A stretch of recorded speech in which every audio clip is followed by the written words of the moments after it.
Ah bah voilà, un petit peu de blond, c'est toujours mieux pour parler de sirène. Bonjour! Ce n'est rien de le dire, je suis heureux de te retrouver. Et je suis d'autant plus heureux car cela fait très longtemps que je désire faire cette vidéo.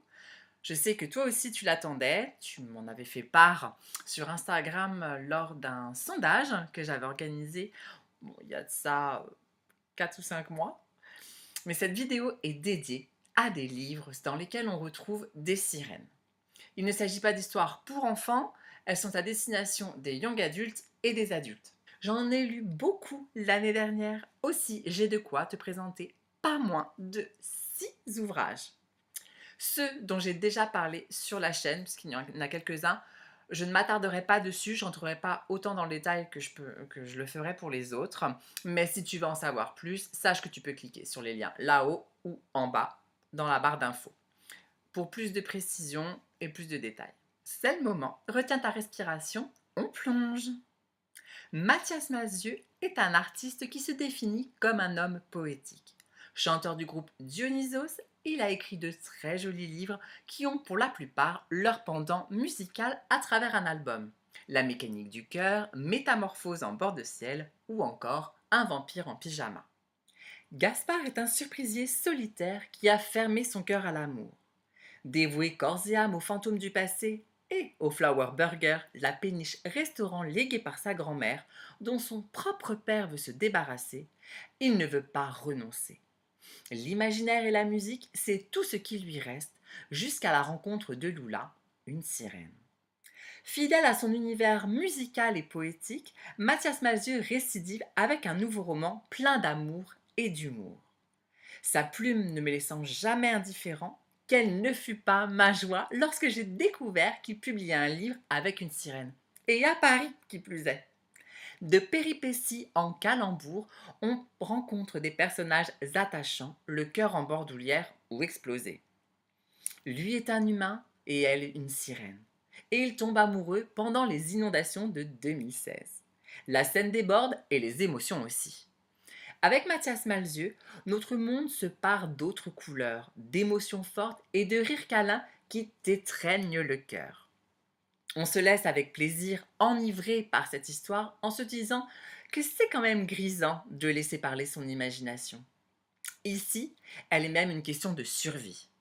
C'est là toute la force d'un surprisier. Et pour savoir ce qu'est un surprisier, lis ce roman, c'est une porte sur un imaginaire chantant dont on sort heureux et enfant. Autrice américaine vivant à Chicago, Christina Henry aime s'inspirer d'histoires connues pour les réinterpréter, comme les Chroniques d'Alice, une saga en 2 volumes, Alice et Red Queen, mais aussi Lost Boy, l'histoire du capitaine Crochet. Avec The Mermaid, elle place la femme au cœur du récit. Prise dans les filets d'un pêcheur, Amelia, une sirène qui a soif d'aventure, craint le pire. Mais quelle n'est pas sa surprise lorsque l'homme la libère pour la remettre à l'eau. Touchée par son geste et la solitude que dévoilent ses yeux, Amelia tombe amoureuse de lui et décide de le rejoindre dans son village. La rumeur qu'une sirène vit sur Terre dans les environs se propage alors, jusqu'à susciter la convoitise du cupide P.T. Barnum qui rêve d'ajouter dans son musée une sirène. À travers cette créature légendaire, c'est l'opportunité pour Christina Henry d'aborder la féminité, le féminisme, mais aussi la liberté que n'ont plus les hommes, contrairement à ce qu'ils prétendent. En parcourant les pages de The Mermaid, on découvre la force de l'amour qui peut seul suffire à un bonheur simple, mais aussi les conditions des femmes dans la première moitié du XIXe siècle. Assujetties au canon de beauté, à savoir être ronde, au port du corset, à l'obligation de se couvrir les cheveux ou encore à ne pas dire ce qu'elle pense, ce sont autant de règles qui se font prison pour un être vivant dans l'océan sans artifice. Bien sûr, cela met davantage en exergue le carcan des femmes humaines qui sont également en prison sans le savoir. J'ai également trouvé intéressant le rapport à la nudité qui gêne les humains. Puis surtout, Comment ne pas parler de différence et de tolérance lorsqu'on est face à une sirène? Christina Henry aborde avec intelligence le regard que les hommes peuvent avoir sur une personne qui n'est pas comme nous et toute la violence que cela engendre. Il y a des scènes très justes dans ce roman, ramenant à ce qu'il y a de plus sombre chez l'être humain. Ce ne sont pas ceux que l'on considère sauvages qui le sont. En soi, je te l'accorde, ce sont des thèmes que l'on rencontre assez souvent en littérature, mais comme quoi ça ne doit pas être assez quand nous observons le monde qui nous entoure. Ce n'est donc pas superflu de le rappeler. Je t'ai parlé de ce roman qui est une réécriture plus que réussie du célèbre conte de la petite sirène de Hans Christian Andersen. Regarde comme il est beau.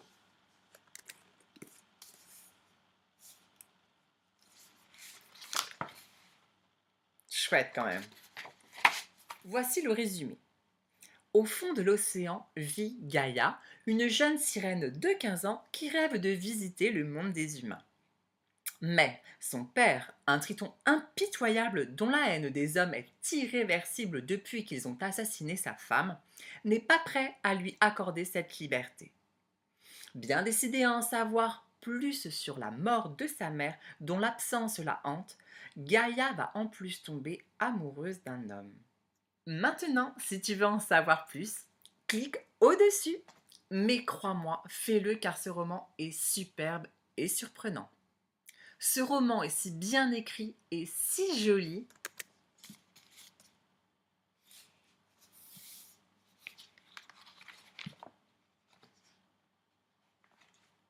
Les livres anglais, il n'y a pas à dire, je le dis, je le répète tout le temps, mais ils sont juste trop beaux. J'en ai déjà parlé sur la chaîne aussi.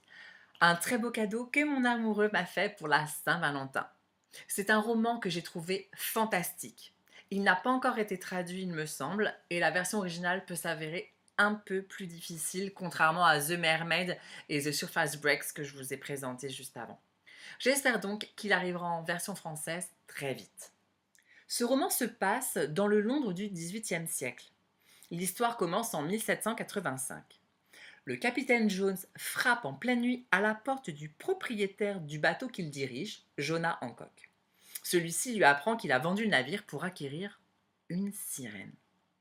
La chose ressemble à un enfant avec des dents et des griffes effrayantes, dont le corps se termine en effet par une queue de poisson.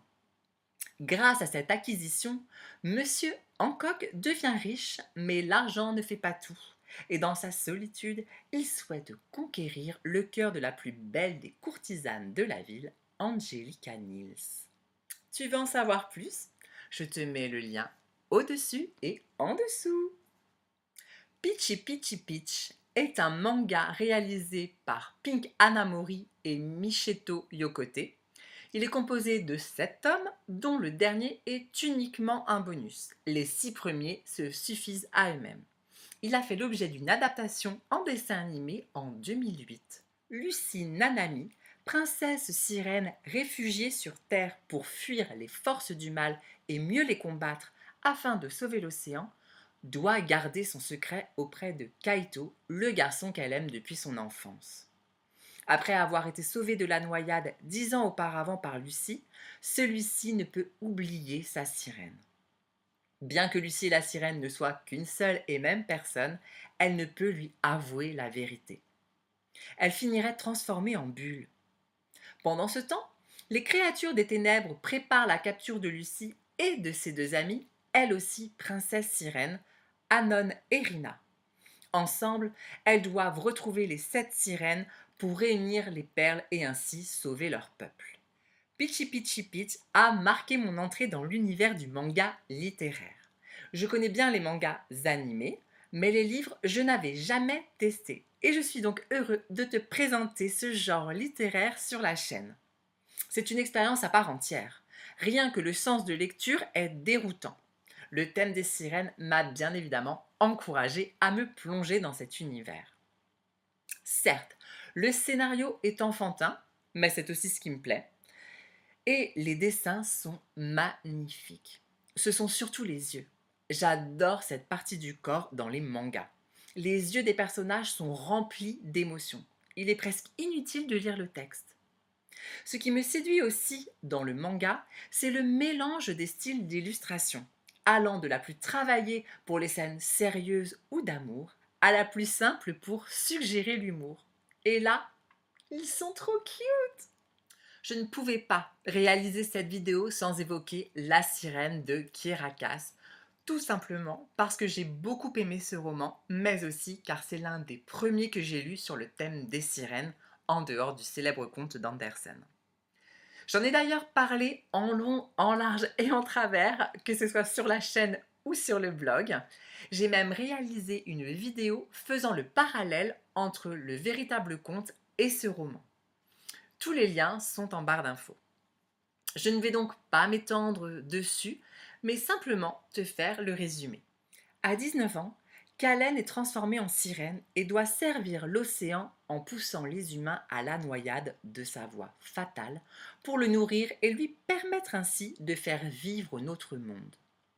Comme nul humain ne peut résister au son de sa voix, la jeune sirène est obligée de se faire passer pour muette sur la terre ferme. Elle rencontre alors Akinli, un jeune étudiant qui va briser le rempart que Kalen s'était construit. Mais comment vivre l'amour quand un océan nous sépare? Allez, file le lire. En plus, celui-ci existe en français. J'espère que cette immersion dans la littérature dédiée aux sirènes t'a plu. Si toi aussi tu as envie d'y plonger, dis-le moi, je serais ravie de savoir que cette vidéo a éveillé en toi ce désir. Tu en as lu certains? Alors viens me partager ton avis. Avant de se quitter, tu peux liker cette vidéo et même t'abonner. Cela m'encouragera à revenir. À bientôt.